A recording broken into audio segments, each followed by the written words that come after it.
Hi, this is Mark News from Plant Talk Radio. Thanks for subscribing and listening to our podcast, Your Gardening Questions from Plant Talk Radio. If you have a gardening question you'd like our host Fred Howard to answer, send him an email. The email address is fred@planttalkradio.com. Now for today's question.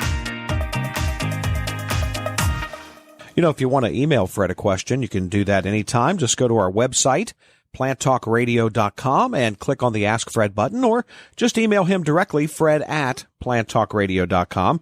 And we got a very interesting question this week from Pete. Okay. And Pete says, my neighbor has recently planted 8 Don Juan roses, about a foot from my peppers and tomatoes. I'm afraid that any spray or drench that he applies will contaminate my vegetables and make them unfit for eating. Also, I think the roses will shade and crowd my plants. Fred, what do you think? Well, let's start with the shading and crowding first. Don Juan, in my recall, is a climber. And as climbers go, a fairly robust plant. I'm assuming that there is a fence down the property line, or there should be, with that plant being a climber.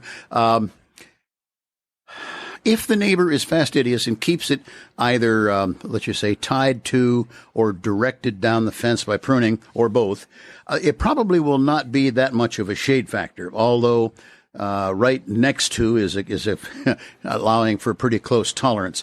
Then we come to, if the neighbor is off into specialty spraying of his or their, and by their I mean a rose club, they get off into some wild things once in a while. There could be at least a consideration of toxic carryover.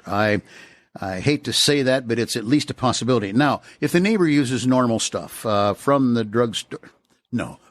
garden store shelf, the chances are he won't be getting into that much toxicity. Certainly, you're going to be in a position to wash off the harvest before you either store it or eat it. But I'd say there's at least a chance. Many of our modern pesticides, both fungal and insect nature, are engineered, if you will, to be rapid breakdown. In a way, that's why they don't work as well as some of the old-fashioned things did. However, for our good, that being the collective humanity on this earth, it is a good thing to have let's just say, engineered along these lines. There's a safety factor built in where, I'm not going to get into the technicalities that can be discovered through the corporate entities, but I would say there's a possibility, Pete. I don't know what you're going to do to stop it, because it would take something that is non-permeable, and then there's even drift possibility. So your neighbor is not necessarily doing you a big favor. You might inquire what he's going to use.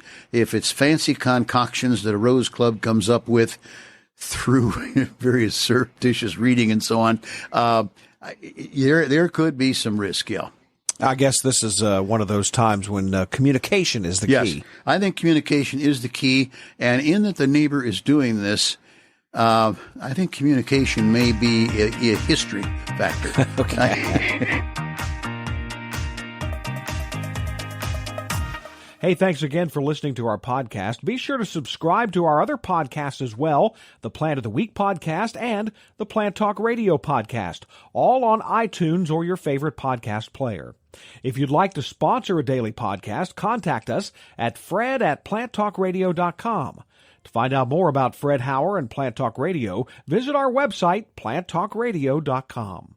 We've had a lot of questions about how we started the Dollar Saving Divas and why we do this. I know. Well, I'm Kelly. And I'm Leslie. And we are the Dollar Saving Divas, but we do more than just dollar saving tips. But we started talking about this. It was 15 years ago when we used to work together. Mm-hmm. And I just remember we started it because we both like the same kind of food. Yeah. So we would go in search of it was lunch every day. Lunch every day. Let's find the best chili. Let's find the best crab cake. Remember, we would just go place to place, and we would compare. And it was just it was our fun little lunch break every day. It was a joke that we said, we ought to do this sometime for like a radio show And we both at the time had young kids. And so we were trying to find ways to, even cut costs and still provide all those things that you want to provide for your family. And live within your budget. And we used to, I used to do a lot of events and marketing. So, we've done everything from tricks and tips on, party planning and how to decorate a table to different foods. I mean, we've traveled around the community to lots of different we cities. discovered some things in the community that, we didn't know were there. We thought, well, gosh, other people should know. Exactly. Great shopping places. We even took a vacation to Naples, Florida, which Right. I think we should do more of that traveling. Well, absolutely. Actually. Yeah, we should do more I of think that. some international would be good. But I think it's a lot of our life experiences. It's a lot of life. A lot of life experiences. We're not going to say how many combined, but sharing that with other people. Yeah, I don't want to say we could, together it would be like. No, we're not going to say okay, that. I'm not even going to go there. I think it's really funny when we're now actually going and looking for sponsors. I mean, people are actually following us and they're, I know. It's amazing. We've got, it's like. People do want to hear what we have to say. And actually, I've heard some people even take notes. They have to replay it because, I want to know where that really good happy hour is, and Well, everybody wants to know where a really good happy hour is. And we're really good because we know where all the good happy hours are. Just ask us any place you live. All those years of work, you need to know a good lunch spot and a good happy hour spot, and never the two shall meet because you shouldn't be drinking at lunch. But it's just been really fun, and I think we're really expanding the things we're doing, which is I never thought that people would actually listen to us. Well, I think that's the fun part is we are doing what's fun to us. Exactly. So it's not like it's work. Right. We're just having a good time and talking about it. And maybe we shouldn't be talking about some of the good times that we have. Right. Probably a little censorship would be good. Well, I think we go bleep, bleep in between things. That's why these podcasts are really 20 minutes, but we edit them down to 8. Yes, because there's so many things that should go in there. Yes, bleep, bleep. It's like that. What is it? What do they do on the on TV? It's like the lag time or the. Yeah, exactly. Yeah. We have to have a 10-second delay. That's it, a 10-second delay. But we've really had fun, and so I hope people continue to listen to us. Yeah. And if people have things that they thought would make a good podcast, they really ought to, contact us. Let us know, because we're always open to new adventures. Yeah, particularly if they include travel, food, and drink. Alcohol. And we're down. We're good to go. Circle270media.com